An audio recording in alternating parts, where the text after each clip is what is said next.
Hi friends, ഞാനിന്നിവിടെ ഉണ്ടാക്കാൻ പോകുന്നത് പാലട പ്രഥമനാണ്. അപ്പോൾ ഇതെങ്ങനെ ഉണ്ടാക്കുന്നതെന്ന് നോക്കാം. പായസം ഉണ്ടാക്കാൻ വേണ്ടി ഞാനിവിടെ എടുത്തത് 200 ഗ്രാം പാലടയാണ്. ഇതിലേക്ക് വേണ്ട ഇൻഗ്രീഡിയൻസ് എന്തൊക്കെയാണെന്ന് നോക്കാം. ഒരു വലിയ നാളികേരം മുഴുവനായിട്ട് എടുത്ത് 4 കൈപ്പിടി തേങ്ങ ചിരവിയത്, 3 കപ്പ് വെള്ളമൊഴിച്ച് പിഴിഞ്ഞെടുത്തതാണ് രണ്ടാം പാല്, 2.5 കപ്പ് ഉണ്ടാകും. 1.25 കപ്പ് വെള്ളമൊഴിച്ച് പിഴിഞ്ഞെടുത്തതാണ് ഒന്നാം പാല്, 2 കപ്പ്. ചവ്വരി ഇളം ചൂടുവെള്ളത്തിൽ കുതിർത്തി വെച്ചതാണ്. കുറച്ച് അണ്ടിപ്പരിപ്പ്, മുന്തിരി, തേങ്ങാക്കൊത്ത്, കുറച്ച് നല്ല ജീരകം മിക്സിയുടെ ജാറിലിട്ട് പൊടിച്ചെടുത്തതാണ്. ചുക്കുപൊടി, 5 ശർക്കര, കുറച്ച് ഏലക്കായ്, ഇത് പൊടിച്ചെടുക്കണം. ഇത്രയുമാണ് വേണ്ടത്. ഞാനിവിടെ 8 ഗ്ലാസ് വെള്ളം ഒഴിച്ച് തിളയ്ക്കാൻ വെച്ചിട്ടുണ്ടായിരുന്നു. വെള്ളം തിളയ്ക്കുന്നുണ്ട്. ഇനി ഇതിലേക്ക് 1 ടേബിൾ സ്പൂൺ വെളിച്ചെണ്ണ ഒഴിച്ച് കൊടുക്കുന്നുണ്ട്. അട വെള്ളത്തിലേക്ക് ഇടുമ്പോൾ ഒട്ടിപ്പിടിക്കാതിരിക്കാൻ വേണ്ടിയാണ്. ഒന്ന് ഇളക്കിയ ശേഷം തീ ഓഫാക്കി 5 മിനിറ്റ് വരെ മൂടി വെക്കാം. അട വെന്ത് വരുമ്പോഴേക്കും ശർക്കര ഉരുക്കിയെടുക്കാം. തീ ഓണാക്കി പാനിലേക്ക് 1 കപ്പ് വെള്ളം ഒഴിച്ച് ചൂടാകുമ്പോൾ 5 ശർക്കര എടുത്ത് ഒന്ന് കുത്തിച്ചതച്ചതാണ്.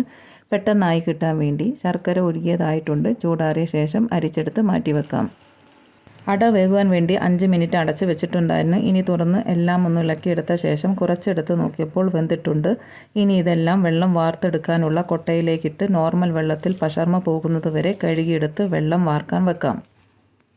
പായസം ഉണ്ടാക്കാൻ വേണ്ടി അടികട്ടിയുള്ള പാത്രമെടുത്ത് 1 ടേബിൾ സ്പൂൺ നെയ്യ് ഒഴിച്ച് മെൽറ്റായി വരുമ്പോൾ വേവിച്ച് വെച്ച അട ചേർത്ത് തീ മീഡിയം ടു ലോ ഫ്ലെയിമിൽ വെച്ച് 1 മിനിറ്റ് ഇളക്കിയ ശേഷം കൂടെ തന്നെ രണ്ടാം പാൽ ഒഴിച്ച് കഴുകി വെച്ച ചവ്വരി ഇതിലേക്കിട്ട് ചവ്വരി വേകുന്നത് വരെ ഇളക്കി കൊടുക്കാം. കുതിർത്ത് വെച്ച ചവ്വരി ആയതുകൊണ്ട് വേകുവാൻ അധികം സമയമൊന്നും വേണ്ട. വെളുത്ത കണ്ണാടി പോലെ ആകുമ്പോൾ ഉരുക്കി വെച്ച ശർക്കര ചേർത്ത് നന്നായിട്ട് ഇളക്കി യോജിപ്പിച്ച് അടയിലേക്ക് മധുരം അലിഞ്ഞു ചേരുന്നതുവരെ, അധികം കട്ടിയാകാതെ കുറുകി വരുന്നതുവരെ ഇളക്കി കൊടുക്കാം. തീ മീഡിയം ടു ലോ ഫ്ലെയിമിൽ വെച്ച് കുറുകി വരുമ്പോഴേക്കും പായസത്തിലേക്കുള്ളത് വറുത്തെടുക്കാം. ചൂടായി വരുന്ന പാനിലേക്ക് തീ ലോ ഫ്ലെയിമിലാക്കി 2 ടേബിൾ സ്പൂൺ നെയ്യ് ഒഴിച്ച് അണ്ടിപ്പരിപ്പിട്ട് ചുവന്ന് വരുന്നത് വരെ വറുത്ത് കോരിയെടുക്കാം. പിന്നീട് ഇതിലേക്ക് തേങ്ങാക്കൊത്ത് ഗോൾഡൻ നിറമാകുന്നത് വരെ വറുത്ത് കോരിയെടുക്കാം. മുന്തിരി വറുത്ത് ബോൾ പോലെ ആകുമ്പോൾ കോരിയെടുത്ത് മാറ്റിവെക്കാം. ഇതെല്ലാം കുറുകിയതുപോലെ ആയിട്ടുണ്ട്. ഇനി ഇതിലേക്ക് 1 ടീസ്പൂൺ ജീരകപ്പൊടി, 1 ടീസ്പൂൺ ചുക്കുപൊടി ചേർത്ത് ഒന്ന് ഇളക്കി യോജിപ്പിച്ച ശേഷം ഒന്നാം പാല് ചേർത്ത് എല്ലാം ഒന്ന് നല്ലവണ്ണം ഇളക്കിയെടുത്ത് തീ ഓഫാക്കാം.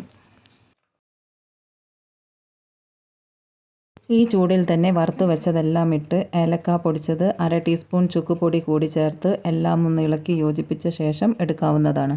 അങ്ങനെ നല്ല രുചിയുള്ള അടപ്രഥമൻ ഇവിടെ തയ്യാറാക്കിയെടുത്തു. ഉണ്ടാക്കി നോക്കിയിട്ട് ഫീഡ്ബാക്ക് അറിയിക്കാൻ മറക്കരുത്. ഇഷ്ടപ്പെട്ട ലൈക്കും ഷെയറും സബ്സ്ക്രൈബും സപ്പോർട്ടും തന്ന് കൂടെ നിൽക്കണേ. പുതിയൊരു റെസിപ്പി ആയിട്ട് വരുന്നത് വരെ നന്ദി, നമസ്കാരം.